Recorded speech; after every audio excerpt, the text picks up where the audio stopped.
Are we good? I got the live signal.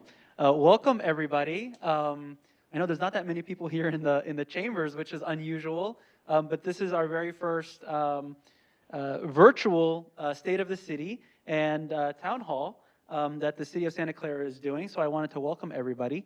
I also wanted to mention that with this virtual Town Hall, we have people who are watching online on Facebook and on YouTube live on the city's website via the live feed and on channel 15.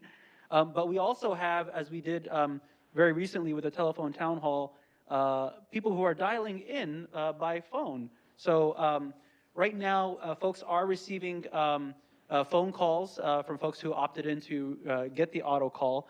So I did want to give a moment while those calls are going out for those folks to join before we get started. And then as they join, I'll kind of give some information about how folks can participate. I don't know, did they go Well, fight or maybe, their homes fight? Yeah. Ivan, maybe we can have folks mute. Thank you, Ivan. So we have Ivan on the line as well, who's managing the phone-in participants, and we'll just ask that everybody stay on mute in the interim while they join, and then he'll also manage that as well when the questions and answers come through. For those who are watching online, there's many ways for you to participate. When we get to the town hall questions and answers section, you can call in by phone. So definitely you can join the conversation by calling the number that you see on the screen. It's 877-353-4701. And you'll be able to listen live, and then you'll be able to ask questions when it comes time for the town hall to be able to ask questions live. So for those of you who are on the phone who would like to ask a question live, we ask that you press 0, and then you will be placed in the queue. And you can do that at any point during the State of the City or the Town Hall to be placed in the queue, and we'll take those questions in the order from the queue.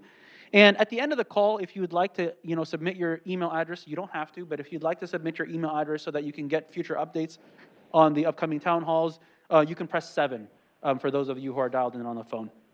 And then, of course, if you're watching on Facebook or YouTube Live, leave your comments. I will be looking through those questions and asking those when it comes time to the questions and answers. So, again, I'm just trying to give folks an opportunity to dial in as the phone calls are going out.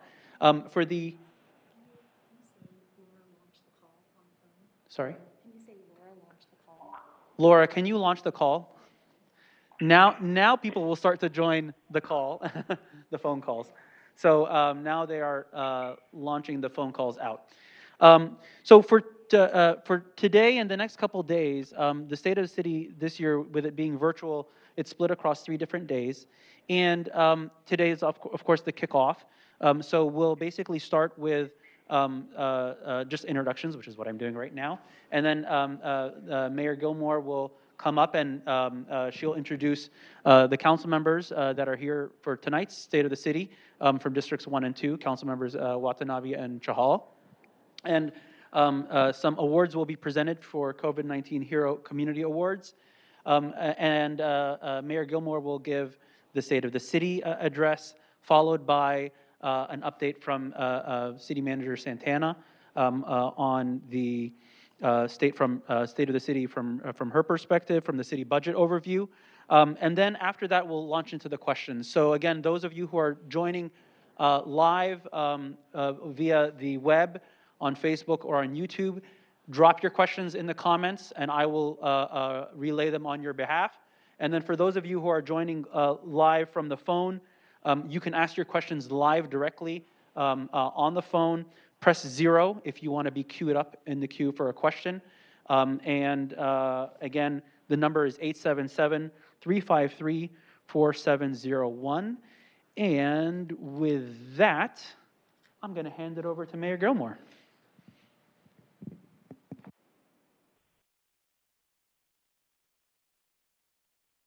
Thank you so much, City Clerk Kasamagog, for the introduction. I'm going to pull my mask off so that you can hear me a little bit better, but if you see in our chambers, we are social distancing here, and anyone who's not speaking up here is wearing a mask. So Thank you very much for the introduction, and welcome to the 2020 State of the City. I'm Mayor Lisa Gilmore, and although we cannot meet in person, I want to thank you again for joining us either virtually, on the phone, or online. It's a little bit different this year, but as our city clerk mentioned, we have a full agenda today, which includes a special presentation, and we will wrap up with a question and answer period for those who have called in. And also those who are typing their questions on social media, we'll try to grab those as well. As all of you know, we've been living in a challenging world and a challenging time where nothing really seems normal. As a city and as a nation, we have endured months of disruption at home and at work due to this serious pandemic. It would have been easy this year to simply cancel the State of the City, and that's what many other cities are doing. But I think it's important that we keep as many traditions as possible, even if it's challenging. In Santa Clara, we never run away from challenges.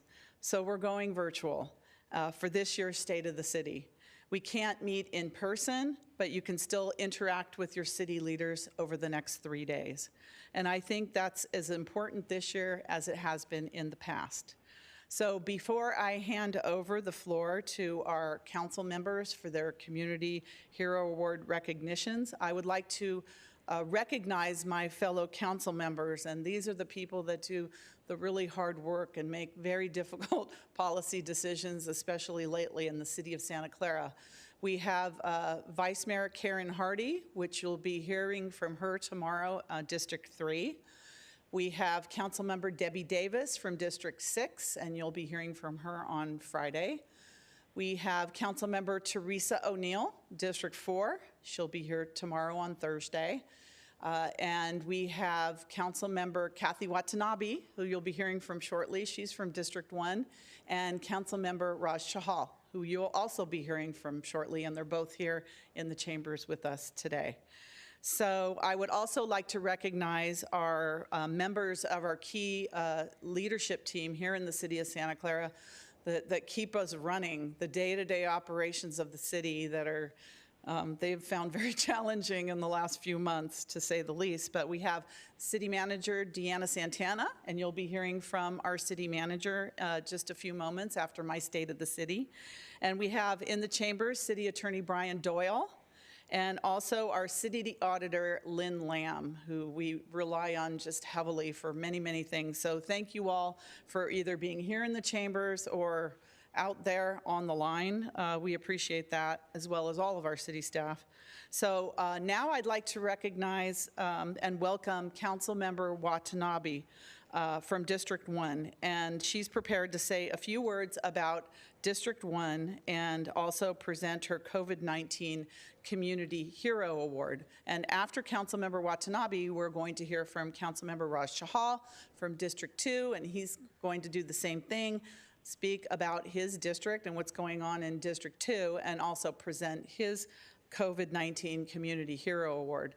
We're going to go to Councilmember Watanabe where she is sitting. She had a little accident with her dog and isn't quite mobile to stand up here yet, but she's still here today. So let's start with Councilmember Kathy Watanabe.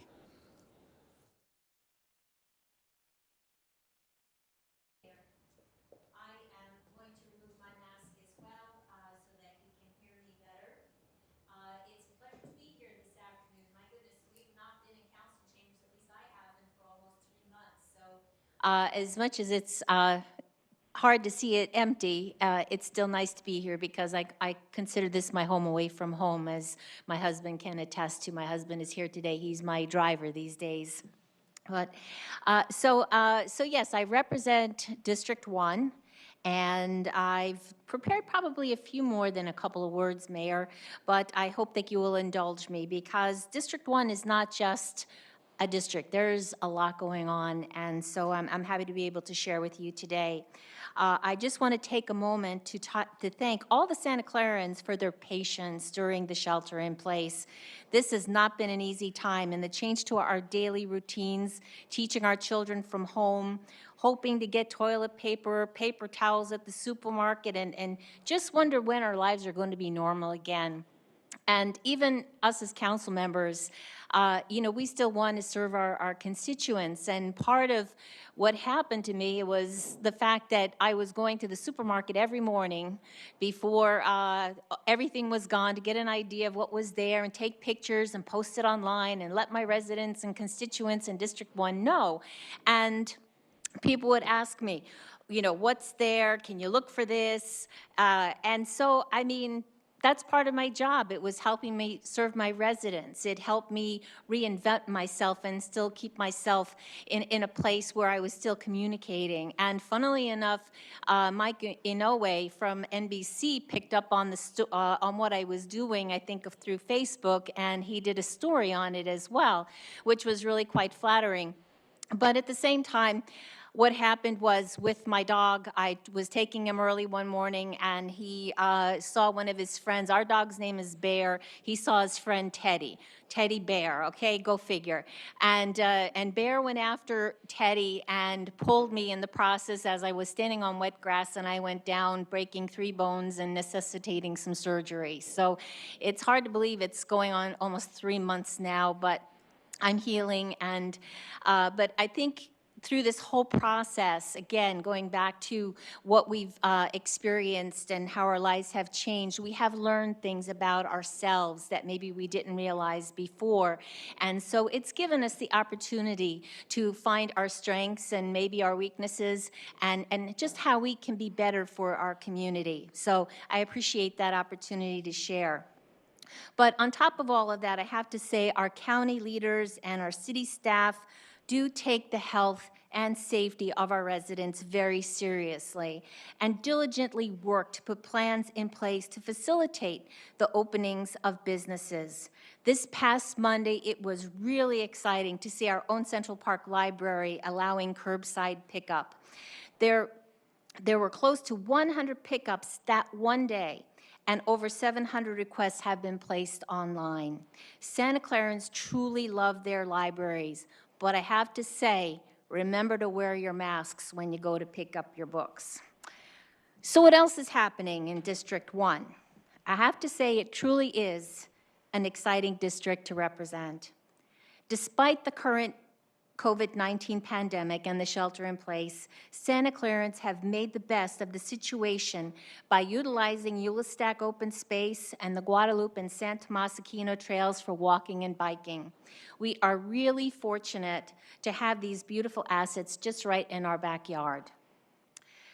Going forward this summer, the Parks and Recreation Department announced there will be improvements taking place at Agnew and Fuller Parks. And also, the design process for the new community bathroom at Fairway Glen Park will start later this summer. So pay attention, Fairway Glen residents. The community designer for the bathroom will be in touch to have some community forums to get input on the design process. And so as that comes forward, I'll make sure to let the residents out there know as well so they know to participate.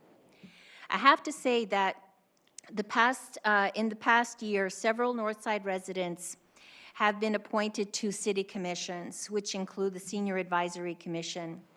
With the new North Central Park being planned as part of the City Place project, there is hope that there will be an opportunity for a new senior center there.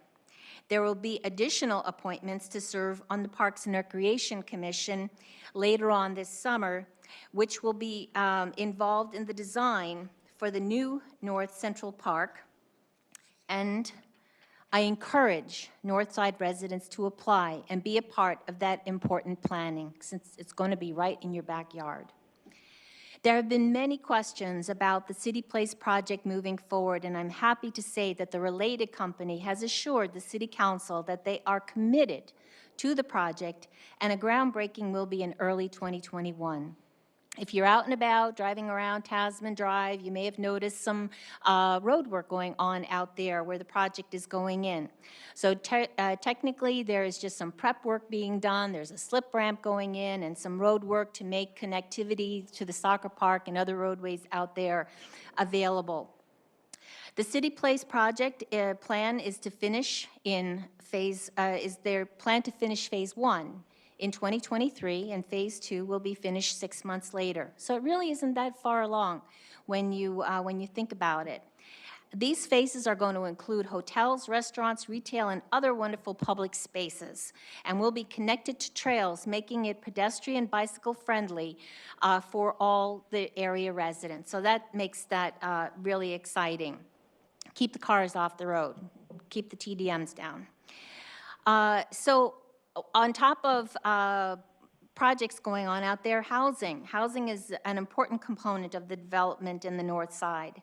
And there are plans for a variety of housing if you look at the city's Tasman East webpage, which includes affordable housing, and San Anton's is one of those projects, which is 196 rent or income restricted units, which is really important because a lot of those jobs out there are going to require people that are have the ability to be able to live in the area but also have affordable housing. So the project is in close proximity to where a lot of those businesses are going to be going in. Again, it is essential as the North Side continues to develop a quality of life for all residents and make the area an attractive place to live, work, and play. I have to add that last night I watched a virtual meeting by Menlo Properties about a proposed business campus on the corner of Tasman Drive and Great America Parkway. It hasn't come to the City Council yet, and it hasn't been approved to move forward through the city's gatekeeping process. However, I have to say it was encouraging to see that despite how this pandemic has impacted our city, there is still a great deal of interest in Silicon Valley, but more importantly, Santa Clara. Because going forward, we know, and I'm sure the city manager will talk about this later on, our city will need tax revenue streams to help with the shortfalls to the general fund as a result of the pandemic. And on a side note, I also have to add that we look forward, I know the council really looks forward to the reopening of our North Santa Clara hospitality businesses as soon as practical, as they provide important TOT tax revenues to our general fund as well. All in all, District 1 is a wonderful and special community to all of us who live there.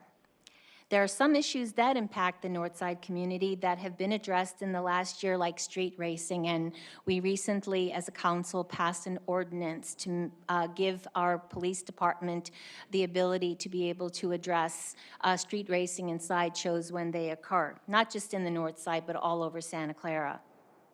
There is also the issue of RV parking, which I have talked to our new Chief of Police, Pat Nicolai, about in an effort to put together a plan working with the community on how to address that concern. There is continued growth and new restaurants opening up in Rivermark Plaza. For Levi's Stadium events, one of the new assistant chiefs, Derek Rush, is overseeing special operations and is working hard to make the experience of event attendees safe and also working on ways to continue to protect the surrounding neighborhoods. I appreciate his continual efforts to achieve these goals.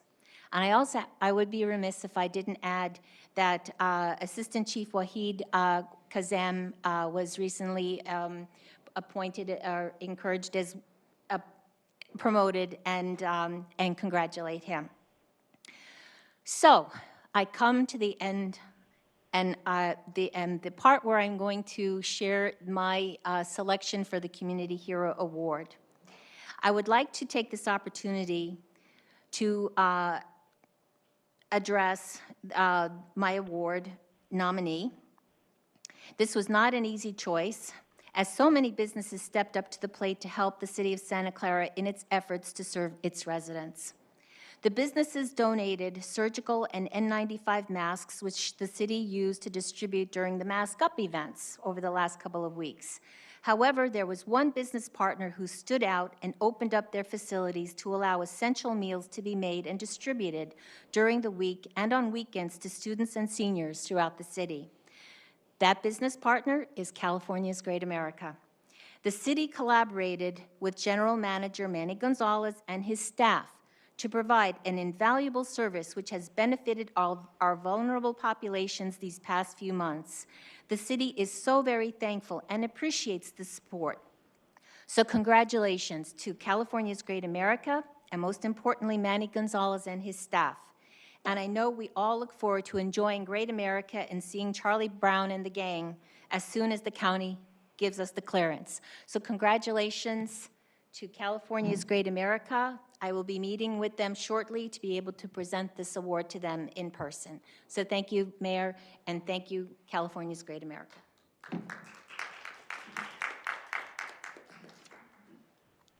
Hi, I'm Manny Gonzalez, Vice President and General Manager here at California's Great America. Santa Clara is an amazing city, and Great America has been part of the city's fabric for the past 44 years. As the COVID-19 pandemic has disrupted our lives, I've been amazed at the city's resiliency and eagerness to help one another. In the spirit of community, we opened the park's largest kitchen to Healthy Meals Santa Clara to help ensure that children in our community would not go hungry on weekends. Councilmember Watanabe's acknowledgement of Great America as a community hero is an honor. And on behalf of all of our associates, I am humbled to accept it. I'd also like to take this opportunity to recognize our associates' dedication to Great America and to the Mission City during these unprecedented times. We can't wait to welcome you back to Great America soon. Until then, thank you and stay well.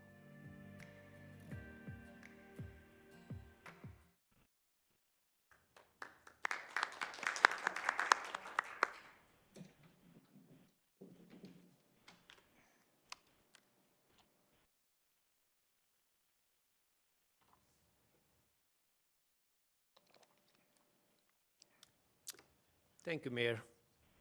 Thank you to all my residents. I'm Raj Chahal, council member for your district, and I'm grateful and honored to represent Santa Clara Council District 2.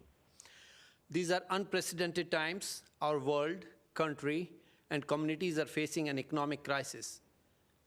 The COVID-19 pandemic, climate change, and racism issues. We are looking at these issues face to face. Time has come that we should not be ignoring these issues, but rather work in unison to resolve them. We as leaders should be taking proactive steps to resolve these issues to the best of our ability. And let me be very clear, my speech, I've not prepared my speech specifically to District 2, but generalized to the city and which applies to my District 2, basically. I would love to acknowledge and thank everyone, our residents, our city staff, community volunteers for stepping up and taking care of the community.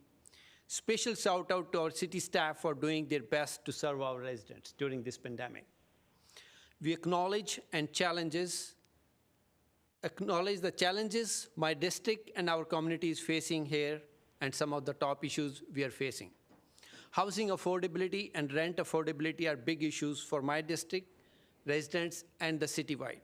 And we recently approved the agreement with Bill Wilson Center to give a grant of $1.5 million to the renters who are facing rent issues in my district as well as throughout the city. This $1.5 million grant will help these needed families a lot during this process. The information is on the website, so I request all of you to apply for this and make use of this grant. Our city, county, and state have passed ordinances to protect the tenants from eviction due to COVID-19. A lot of residents in my district are in the income bracket where can hardly afford they're paying their rents. But this eviction moratorium will help you down so that you are not evicted from your homes. All communities across the globe are facing revenue losses. And as such, our city budget situation is not so good too. We anticipate budget deficits in the coming years, and we should be anticipating adjustments which may not be popular amongst staff and residents. But we will have to make some hard decisions to balance our budget so that we are living within our means. To help our business impacted by COVID-19, City Council came up with a small business grant program, and we have distributed or in process of distributing more than $1 million under this program. I know this cannot take care of all the losses of our businesses, but all the businesses who have received these grants in my district are very thankful for the city and the City Council for approving these funds during these pandemic times. One other program launched by the city, which has helped so many needy families of my district as well as of the city, is the distributing free meals for the families of our students and seniors. And to help our restaurants, which have to maintain the social distancing, we recently streamlined the process of maintaining the social distancing by allowing them to use their 50% of their parking. And this process is very simple. Just complete your application and you will get the fast track approval on the use permit. We have taken great steps to help our community from impacts of COVID-19, but there are so much more to do. I acknowledge the issues of income inequality in our communities, and to reduce the income gap, we have to be creative and come up with intelligent solutions.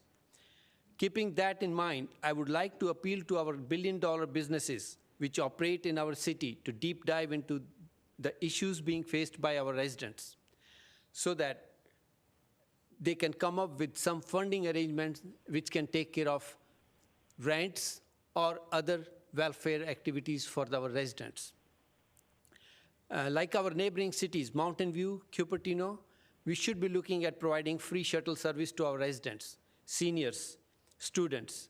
This should be our priority in the coming year so that we can connect our schools, libraries, senior center, and business centers with free shuttle. Involving our multi-billion-dollar businesses to contribute towards our community will help us achieve community welfare projects and improve quality of life of our residents. I would also like to touch the topic of legitimate protests for reforms in policing and race relations. We as individuals, as organizations, or as departments have room for improvement, and it is time to deep dive into our policies and procedures to have better race relations in our community.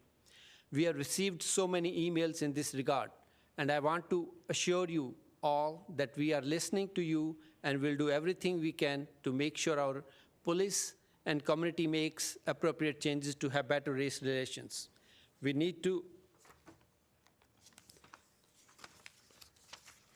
look at other cities, what they are doing in this regard. I look forward to our task force on President Obama's 21st century policing. With this task force, we will hear community and residents' ideas and enact changes to our policing practices. I'm glad our mayor and chief have already given their commitment to work on this issue on the priority. I personally, being the only person of color and a minority on the council, will be your voice to have better race relations in the city of Santa Clara. Thank you all, and stay safe and healthy during this pandemic time. Thank you. About the award, right? Yeah. Okay.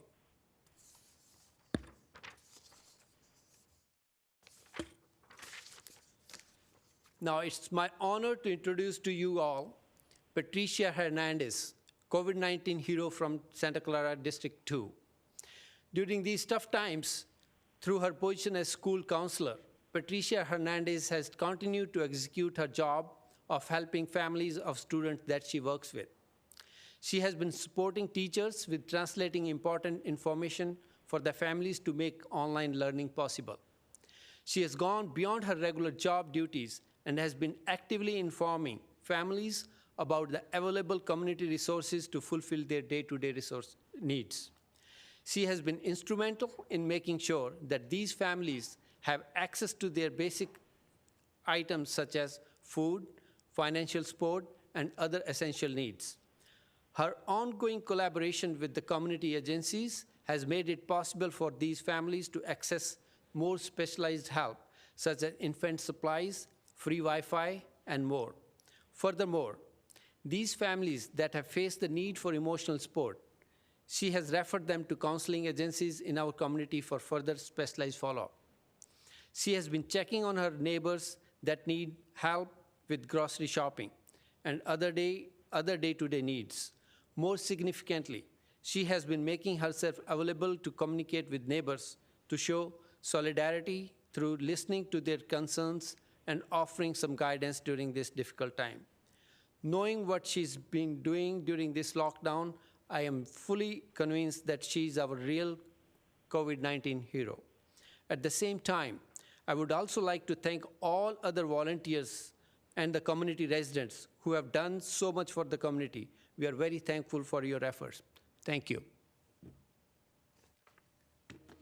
Hi, my name is Patricia Hernandez, and I'm so honored to have been selected to receive the District 2 COVID-19 Community Hero Award. During these hard times of tremendous need, I felt compelled to chip in and help others in my neighborhood in getting masks if they needed them, or groceries, etc. This really means a lot. Thank you so much for this special recognition.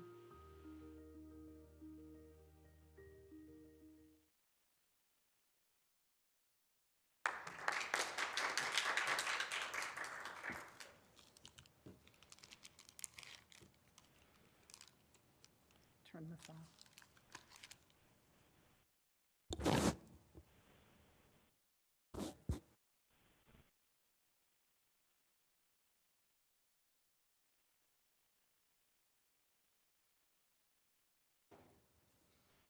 Okay, so thank you for both those presentations, and let's give a round of applause to our COVID Award heroes for District 1 and District 2.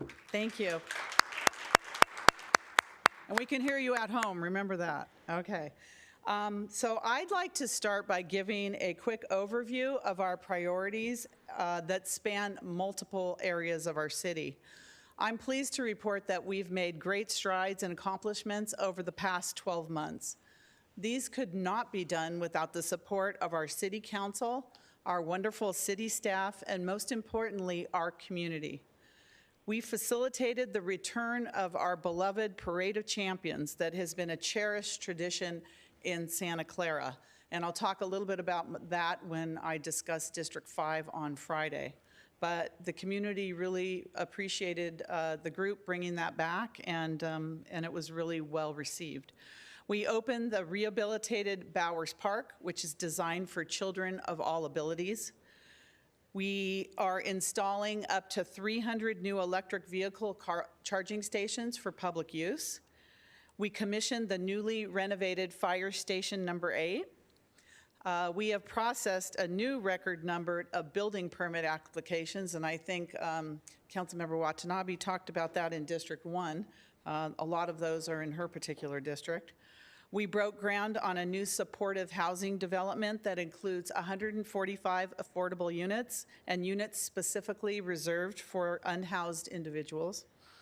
And after significant public outreach, we launched a new user-friendly city website. We also continue to focus on strategically managing our resources and have streamlined and updated our hiring practices that has resulted in increased hiring of underrepresented applicants. We continue to actively manage our compliance with Measure J and strive to bring more professional management to Levi Stadium.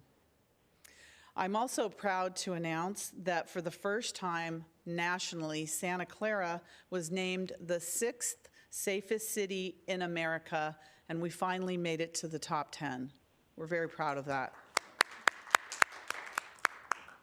These are just some of the high-level accomplishments. You can view a full list of the city accomplishments on the city's website, and I believe it's in our news feed on the city website, and the list is extremely long. I also want to acknowledge the positive ratings we continue to receive from our community.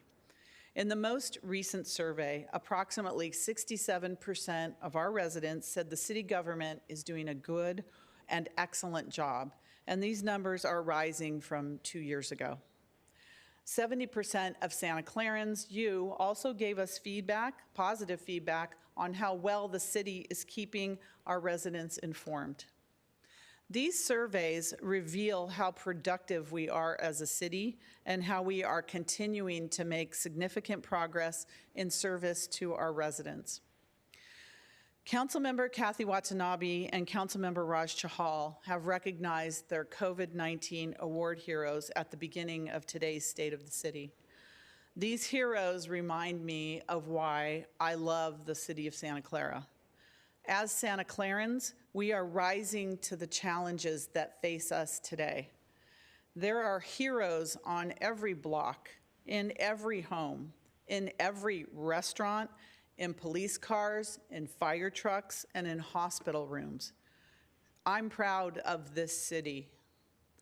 Through this health crisis, we've demonstrated that to protect ourselves and our families, we've had to act as a community. We've had to care about our neighbors as much as we care about ourselves. That's why we wear masks in public. That's why we maintain social distance. That's why we deliver food to seniors who can't shop and to school children who would go hungry without our help. Our emergency response to COVID-19 has reached those who need the help from the city the most. Here are just a few of the many things we've been able to do to help Santa Clarans. We have a supplemental food distribution program. We call it Healthy Meals Santa Clara, and our weekend senior meals to go. When we started this program, I went to the city manager and said, the school children are getting food on the weekdays, but they're not getting any food on the weekends. Her answer to me was, we can't let the babies go hungry. So within, I think, less than 2 weeks, she put together a food distribution program that includes our city employees passing out the food. And I've spoken to many, and I've been to many of the distribution sites, and it's not a job to our city employees. They love doing it because they get a sense that they're helping people, and they see the people firsthand as they're handing them the food that they need for their children on the weekends. So I want to really thank our city manager for putting this together. Not letting the babies go hungry, I'll never forget that. And then the same goes for our weekend meals for our seniors. They were also getting their meals through our senior center on the weekday, but they weren't getting their meals on the weekends. And if you know many seniors in our community, whether they're your family members or your neighbors, there's a real fear about going out in public with this pandemic because they're in a vulnerable and special category. And so some were not eating on the weekends. They're driving through the weekdays to get their food from the senior center, and they weren't eating on the weekends. So again, the city jumped in, our city manager, and I think those meals are also distributed by our Firefighters Foundation. Everybody jumped in to get meals to the seniors on weekends so that they can eat, and we're still doing it. So I'm really proud of that. In fact, we were recognized in the New York Times for our COVID-19 responses and our food distribution programs more than once. So it was nice to see pictures of our city employees passing out meals to our seniors and our children. We also have a utility shutoff moratorium because we're not going to shut off the utilities that we own, Silicon Valley Power, during this time period. We have an eviction moratorium. We have a small business assistance grant program, which we've put over $1 million in now, getting $5,000 and $10,000 grants to our small businesses. Our small businesses are the lifeblood of our community, and they need help. So we jumped in again through our council, didn't even think twice about approving this, putting the money towards it. Our city staff, through our city manager's office, just really jumped in and helped us on that.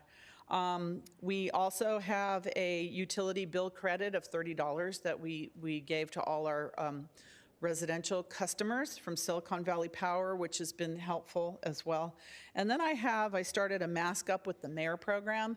I just completed my 6th week of going to every district with council members in their district and passing out masks all throughout Santa Clara. It's amazing how many of our residents did not have masks, especially seniors who, again, did not want to leave their house, didn't know how to go online and order them, couldn't afford them. And so through the city's help, we were able to distribute thousands of masks throughout the city.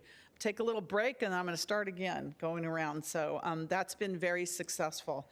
And just yesterday, we launched the Emergency Rental Assistance Program that will assist low-income households with past due rents due to COVID-19. So you're going to be hearing a lot more about the Emergency Rental Assistance Program. Even with all we've accomplished, we are continuing to work to deliver new services to help our community.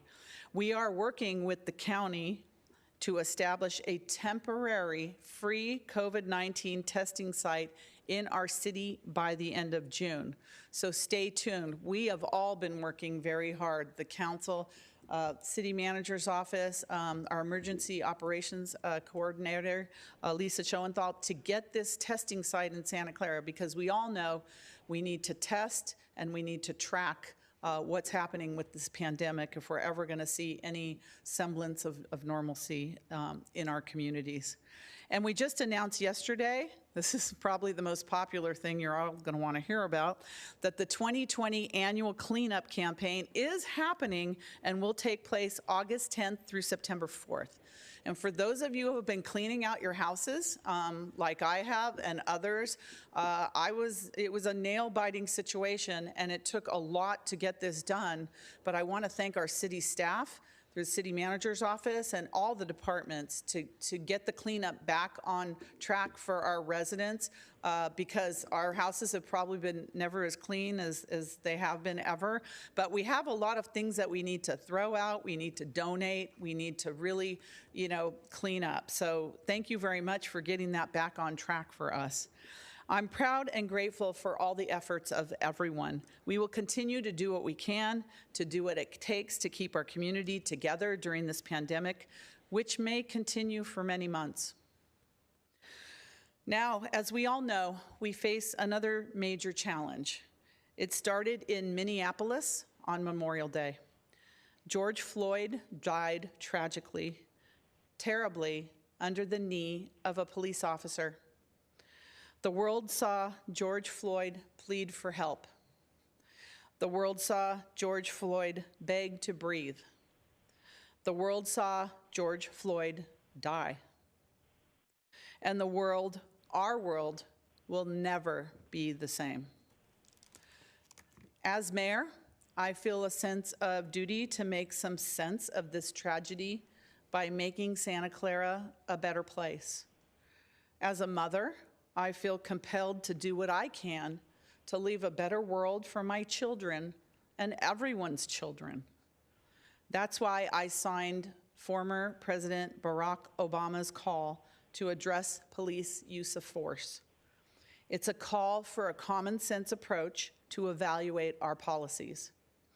No city or community can ignore what happened and the issues that have been raised about race and justice. So first, we will review our use of force policies. Second, we will engage our community in the discussion. Third, we will report our findings and seek feedback from our community.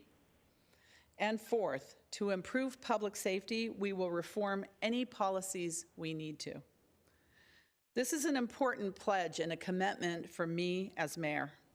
And I'm proud to say that on these efforts, I will be working with Police Chief Pat Nicolai, who is committed to keeping our city safe for all Santa Clarans.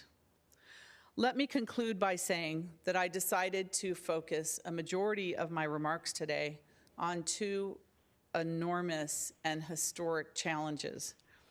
We have much work to do and many accomplishments in other areas. But we, as a city, must meet head-on a health crisis and deal with issues of race and justice if we are to hand over a great city to the next generations of Santa Clarans. I have lived in Santa Clara for 2 generations. I am raising my 3 children here. My father was the first directly elected mayor in the 1960s. As residents and as a family, we've seen our city deal with a lot of challenge and a lot of change. I know as well as anyone that the state of our city is strong and our community is resilient. Thank you again for virtually being here with us. So I would like to now invite our city manager, Deanna J. Santana, who will provide us with a budget update from her seat over here. Thank you. Deanna? Thank you, Mayor. I just want to say good afternoon and acknowledge that we are taking this virtual State of the City into new parameters, in that we've been going back and forth between up to 900 people tuning in, 900. And so I'm going to go through my slides a little bit more quickly and stay in my seat and provide the slide presentation so that we can get to questions. Obviously, we have a lot of callers that have called in to ask questions, and I know that we'll want to get to them to provide more information. So as we've talked before, the city has 4 lines of business.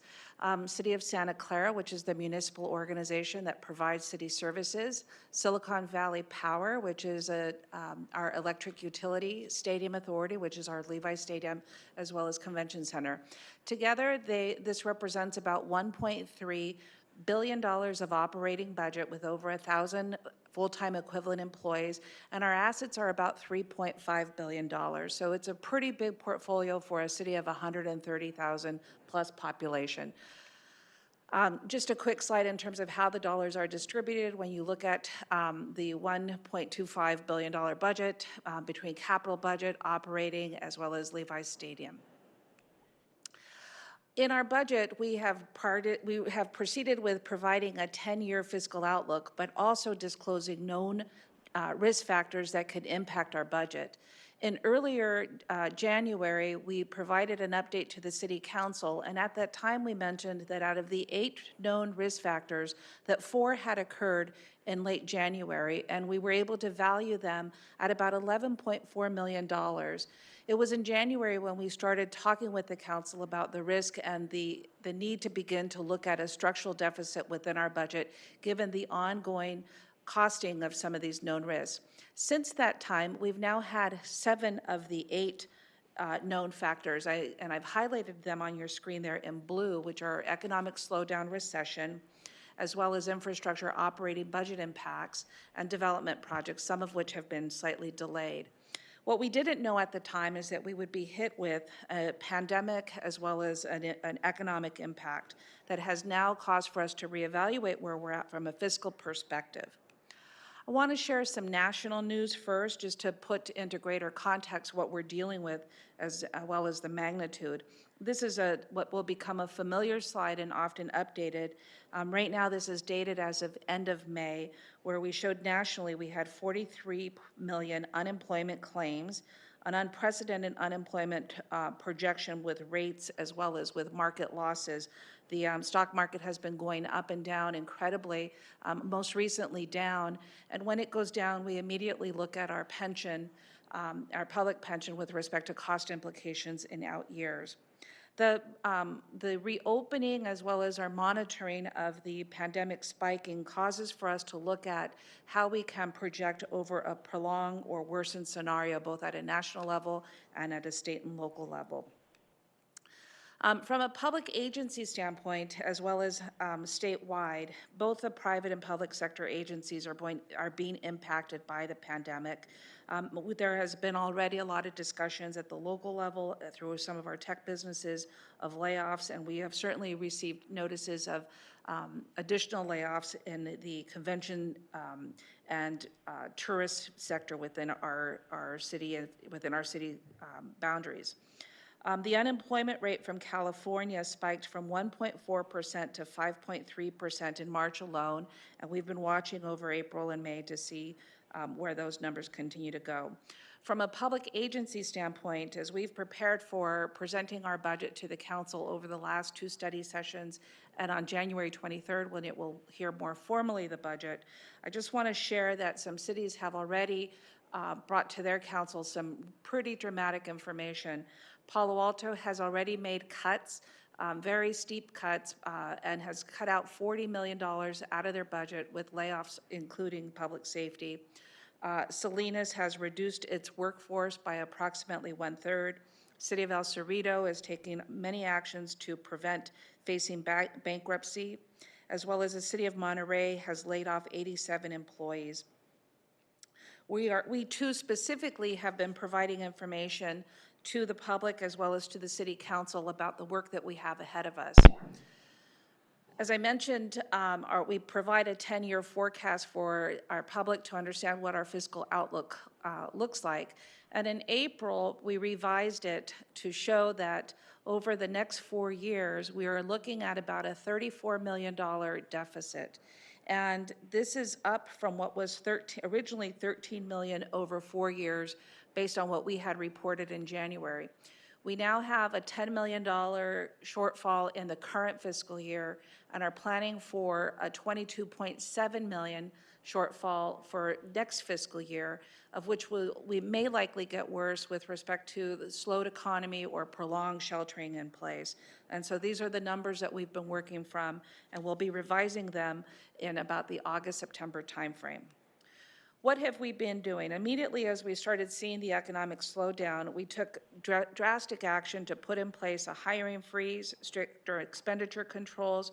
We decreased our temporary staff by about 50%. That impacted about 450 part-time employees, losing hundreds of thousands of staff capacity hours to provide services, as well as we limited travel and training and took other actions to evaluate our costs so that we can produce one-time funding to address the $10 million. In terms of balancing budget strategies, they really fall into 3 large categories. One is revenue. We'll be presenting some community findings on June 23rd to begin the discussion of potential ballot measures, looking at a TOT at this point, and sharing the information that could be generated by revenue.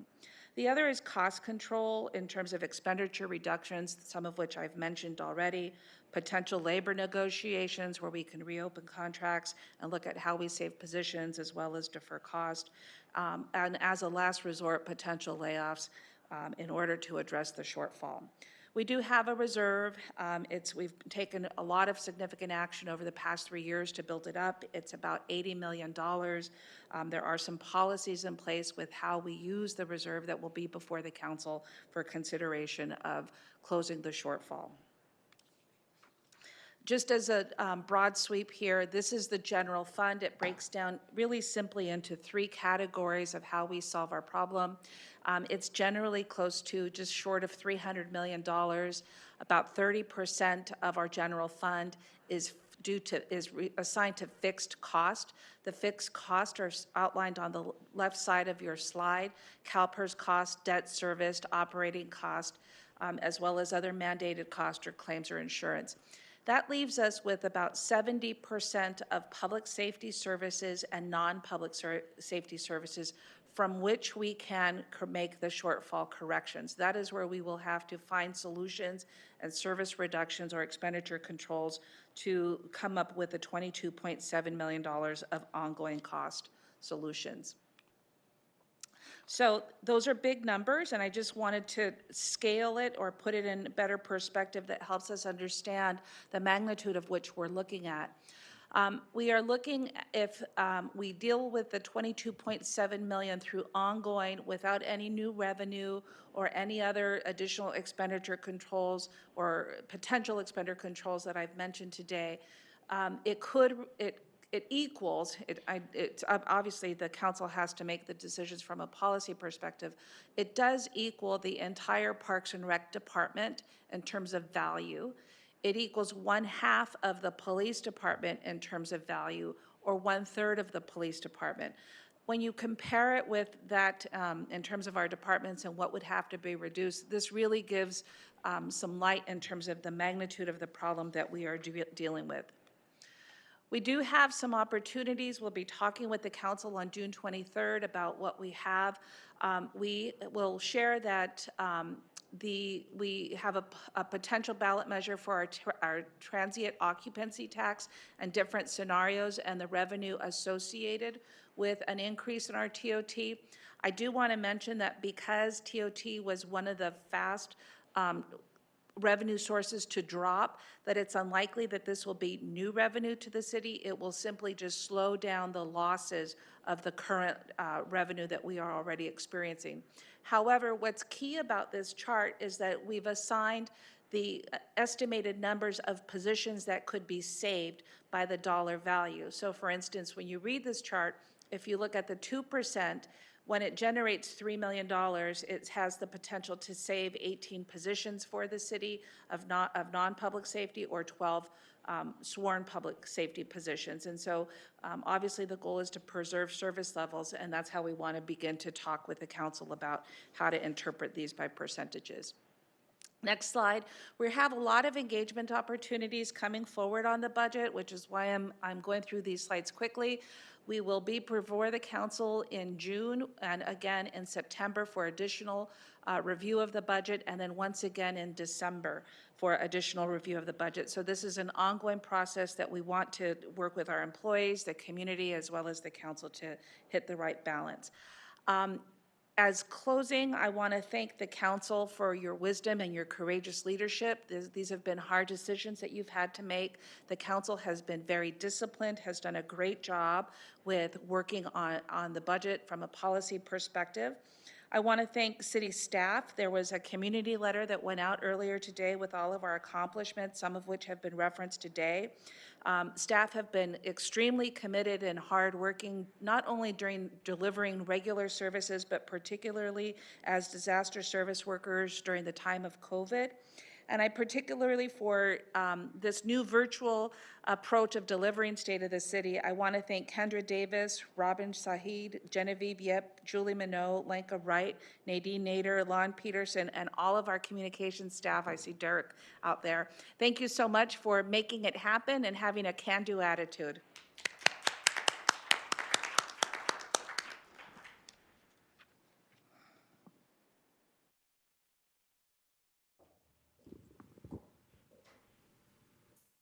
Thank you very much. I'm actually very pleased we have less than 10 people in here, so at least we have some clapping you can hear. There's a little response here.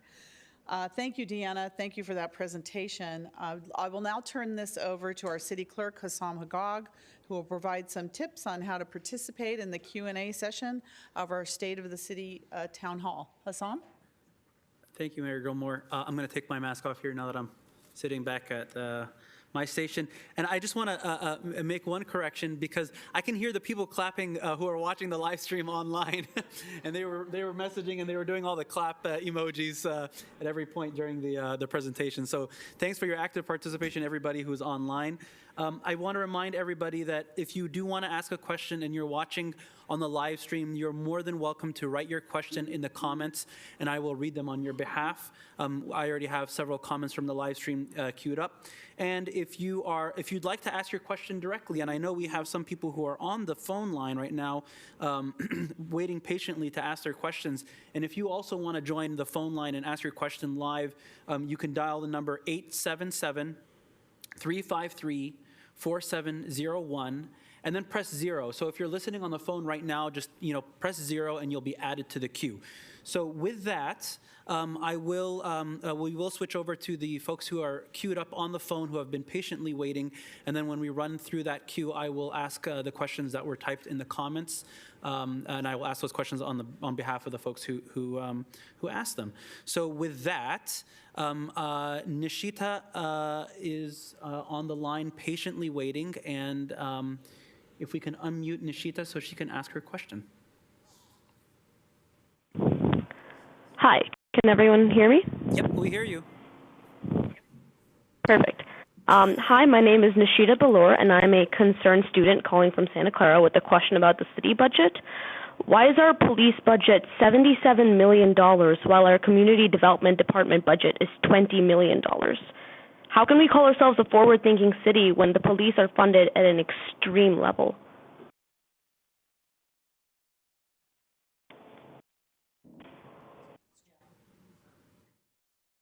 So as the mayor has already mentioned as part of our State of the City and as posted on our commitment to action plan, we are going to be undergoing a discussion around our police policies, as well as looking at additional services that can be provided to address the issues that have surfaced and that come up from the community as we continue to get input from the community.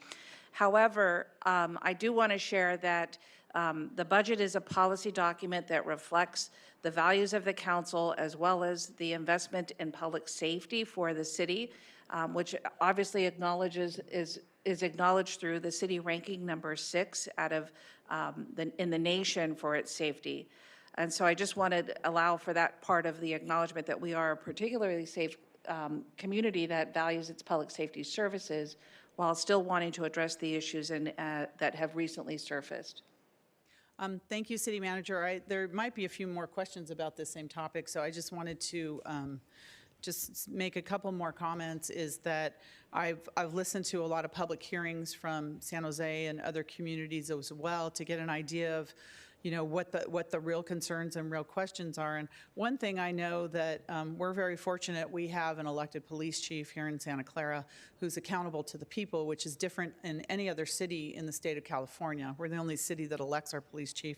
So he is very open to looking at ways, and I did sign the Obama pledge, so we're going to look at different ways. But one of the ways we can look at it is that our police department has been asked to do a lot of things in the past that they may not be as well equipped for, especially a lot of social service things that maybe we can take from the police department and give them to the other areas of our city that need more help in social service area and community outreach area, like through our community development department. So we're going to take a very good hard look at our police department budget and look at, what have we been asking our police departments to do all these times that maybe other departments or volunteers or nonprofit groups or other areas of our community would be better suited for public service than the police department. So I think it's a really good question that's been on a lot of people's minds as to how we're funding all of these services to our community. But we are going to take a good hard look at it. Thank you for the question. Thank you, City Manager and Mayor. We're going to move on to the next question from Claudia. Claudia, if we can unmute Claudia, and she can take it away. Hello, my name is Claudia Michonne, and I'm a resident of Santa Clara for many, many years. I love Santa Clara, and Santa Clara is doing a wonderful job with the communities, and we're all very thankful for that. I also want to say that I feel so safe living in our city because of our police department and officers. I'm sorry, I'm getting emotional.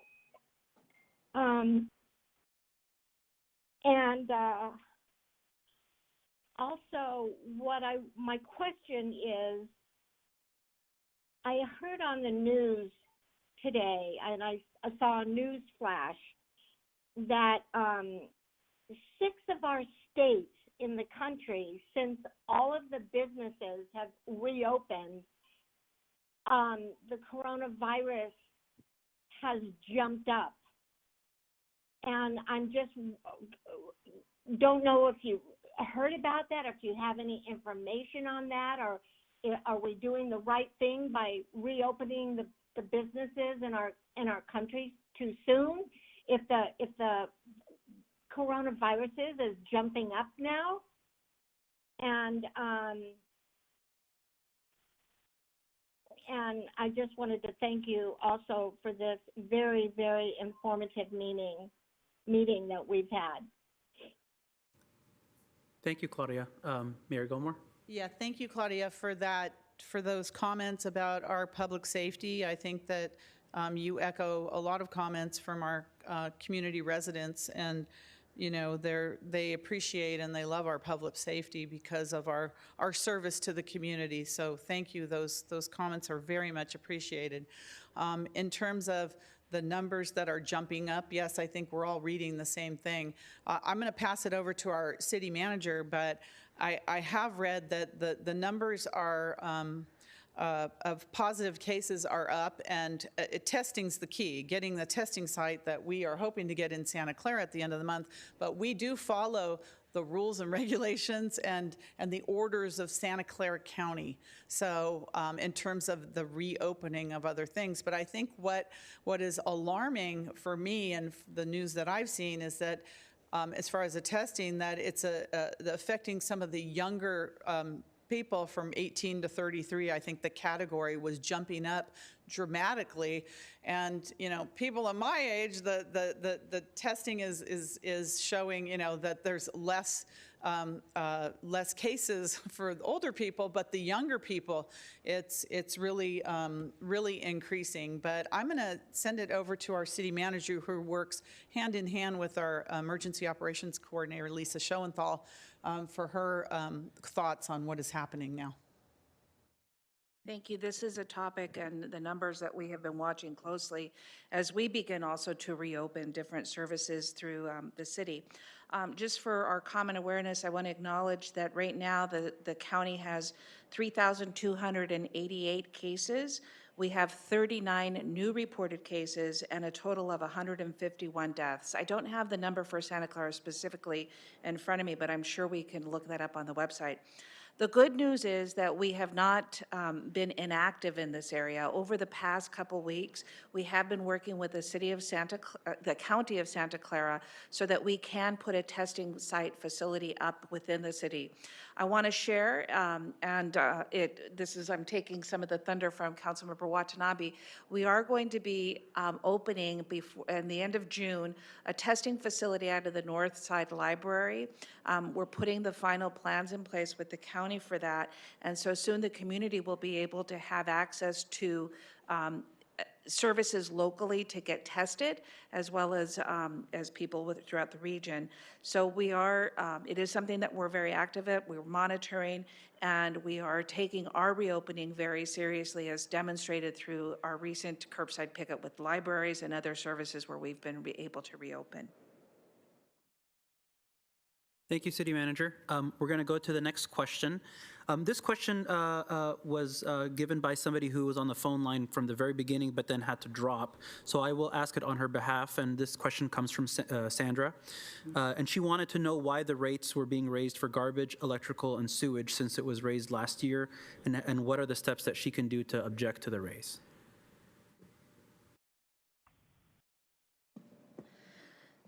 We have our city staff from Public Works as well as from Water and Sewer that can speak to the utility rates.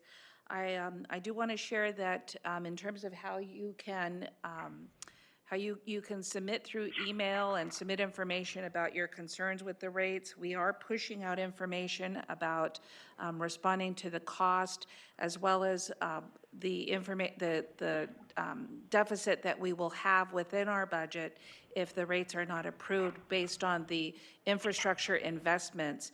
We've also been trying to put out more information for our community to know about the status of our infrastructure, because this is an area where we do need to look more strongly at future investments for infrastructure improvements. But I'm going to hand off to Water and Sewer, to Gary Welling, our director, who can put a little bit more context for the numbers, as well as our Public Works director for solid waste. Hi, We'll thank keep you, it short. Deanna. Gary Welling. Thank you, Deanna. Gary Welling, Director of Water and Sewer Utilities. Can you hear me?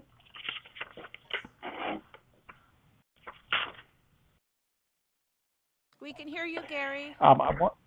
Okay, great. So yes, on the sewer rates, as Deanna mentioned, the sewer rates, we have huge capital projects going on at the regional wastewater facility that we co-own with the city of San Jose, to the tune of about $150 million over the next 5 years.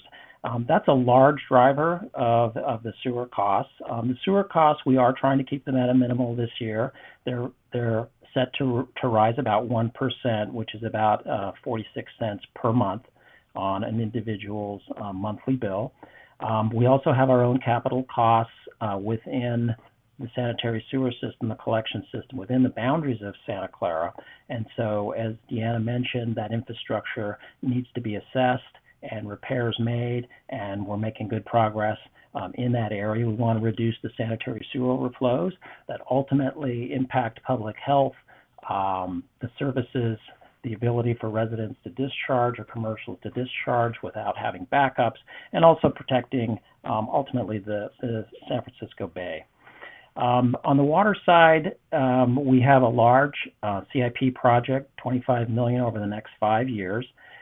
We have delayed some projects in light of the current economic climate, and so our rates are proposed to go up 3.4%. So we've tried to keep those at a minimum also.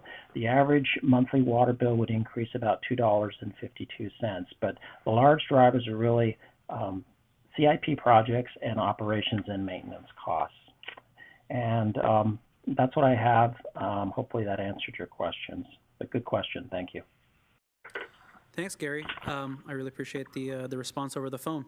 And then for those who are... I just want to add that we do have some utility assistance programs and are bringing the water and sewer policy decision for the council to also implement on that end as well. So stay tuned for more action on that side.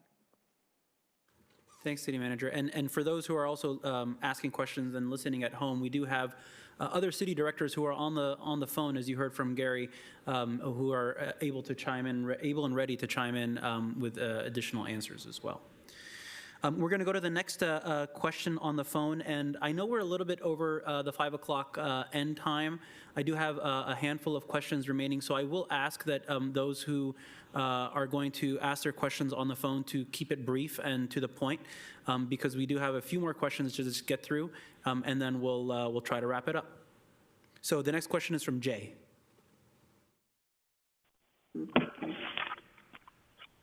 Hi. My questions are a little complex because they are from a couple of issues that came up with me a couple of years ago, but they're very similar to what's going on now at the COVID time.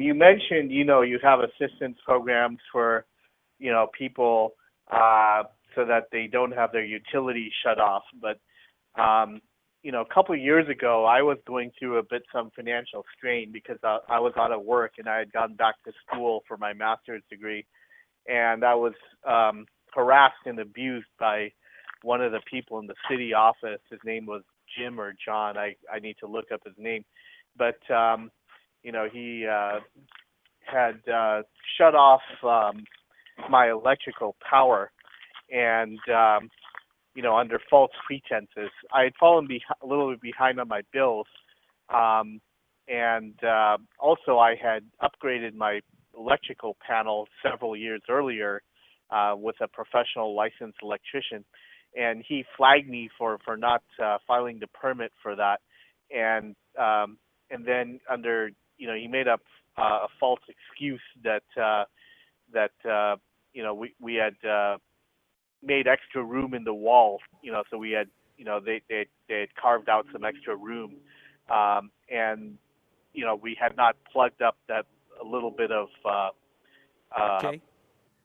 room around the box. But anyway, the point is he came and shut off my supply, and he came on my property without even ringing the doorbell and notifying me, and then he lied about it.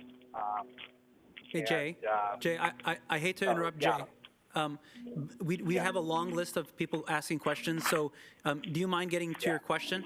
And then maybe the city manager can offer some guidance on the rate assistance, the utility assistance.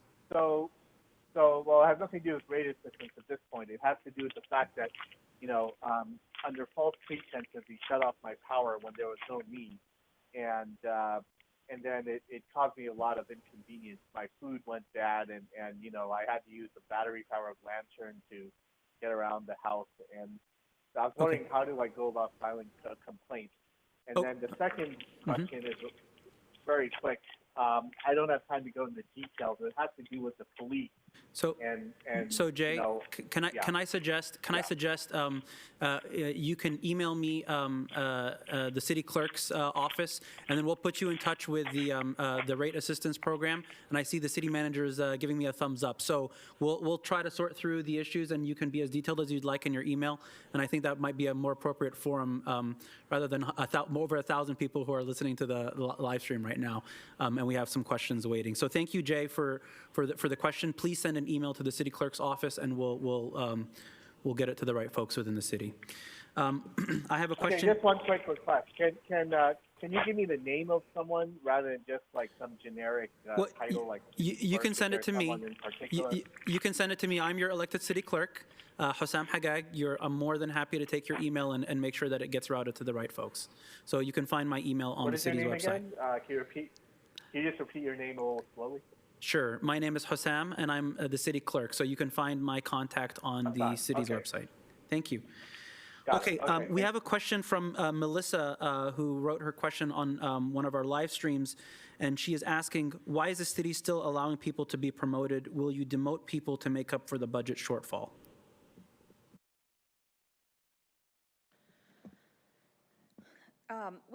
We operate under a civil service structure, and so as positions are eliminated from the budget, then we will implement our seniority practices where there could be demotions as well as reassignment of positions based on where people's classification rests. It's a little premature to answer that question in terms of will people be demoted until the final budget decisions are made. And promotions are taking place because we still have supervisory requirements as well as management oversight that needs to take place with other teams of staff. And so we're a large dynamic organization and particularly complex with our 4 lines of business. And we do need to have some supervisorial oversight within a large organization as we are. All right. Thank you, City Manager.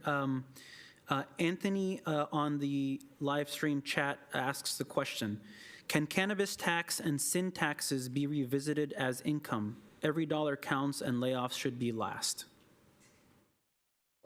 Mayor? Thank you. I'll answer that question. The voters in 2018 approved a cannabis tax in the city of Santa Clara. At that time, it was the existing council that put the cannabis tax on the ballot.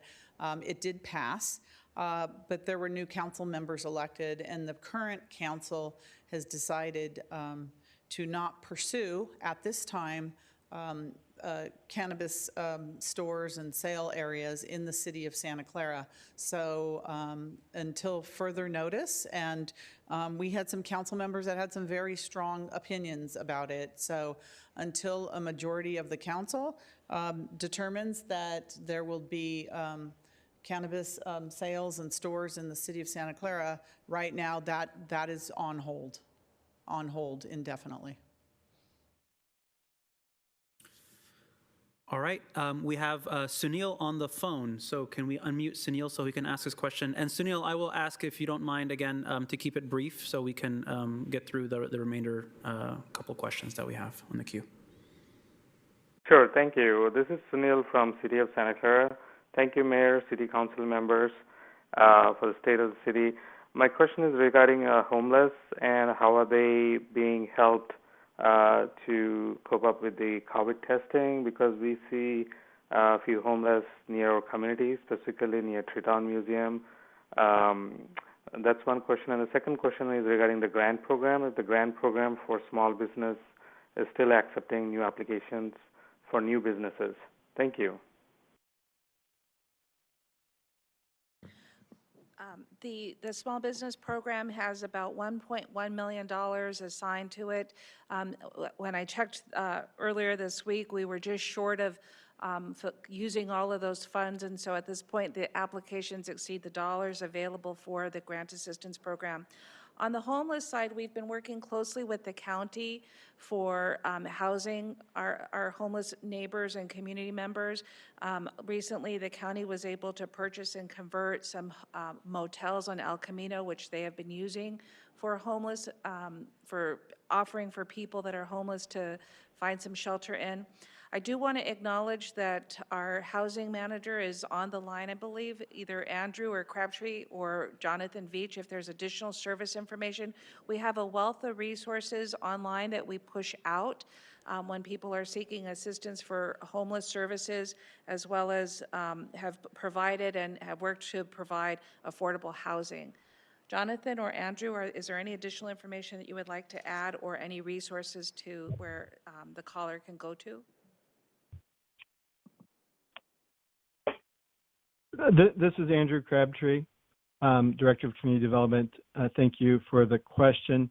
As mentioned, we do work closely with the county to provide a number of services, and also with nonprofits. We do referrals, and our focus is primarily on providing housing, rental assistance to people who are homeless or becoming homeless through that. So we have additional information on our website, and if there's interest in more resources specifically, we would be happy to follow up and provide those. Awesome. Thank you, Anthony. So we have just a couple more questions. I know some more questions are coming in on the live stream, but I know we're a little bit over time. So we'll go through these last two questions. And then for those who still have questions or think of new questions, there are two more sessions of State of the City. There's one tomorrow from 4 to 5 p.m. And it will also host our council members representing districts 3 and 4.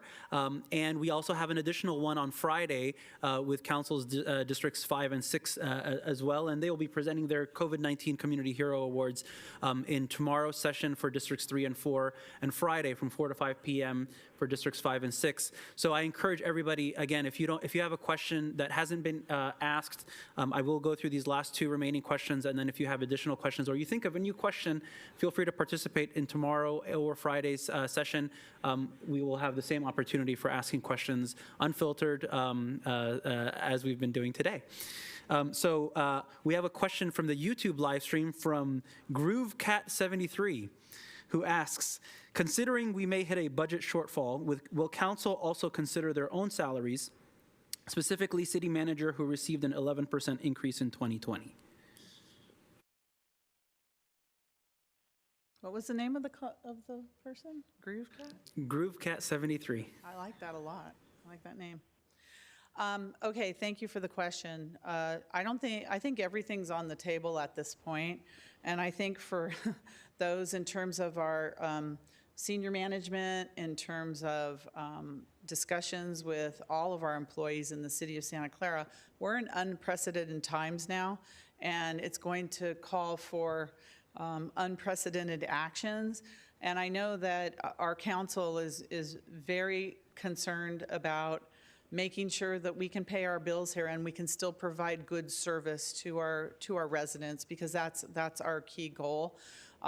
We've been fortunate in the last few years with our city manager working together with our finance director to put some budget stabilization money set aside, because in the last few years we didn't really have a big reserve in Santa Clara. So we have that, but we can't rely on that to get us forward. We're going to have to make budget cuts. People are going to have to make sacrifices, but also at the same time, we're going to look at revenue generating opportunities. And that's always what's made Santa Clara, set Santa Clara apart from other communities, is we look at revenue generating opportunities. We use our land. For instance, the City Place project in Santa Clara, the land is owned by the residents, the city, and we're ground leasing it for an income stream for many, many decades to come. So we are very creative in how we generate revenue. So we're looking at a combination of things.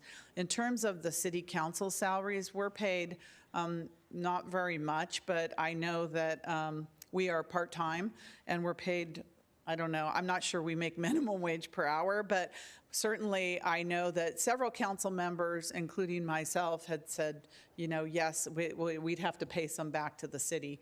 But everyone's going to participate because we have to work on this as a community. Back in the 90s, we had the Great Recession, and we had all of our bargaining units, for at least the majority of them, give in and help the city. And I think we just need some help for the next couple of years, and then we can hopefully dig ourselves out of this and deal with it. So I think everything's on the table at this point. Thanks, Mayor Gilmore. We're gonna head over to the last question, and again, I will encourage everybody who still has questions unanswered or thinks of new questions to participate in tomorrow or Friday's session as well. It will also be from 4 to 5 p.m. The last question we'll take for tonight is one that was given on the Facebook live stream comments from Raina, and the question is: if people start working from home more and traffic. If people start working from home more and traffic lessens, will there be changes in our transportation plan?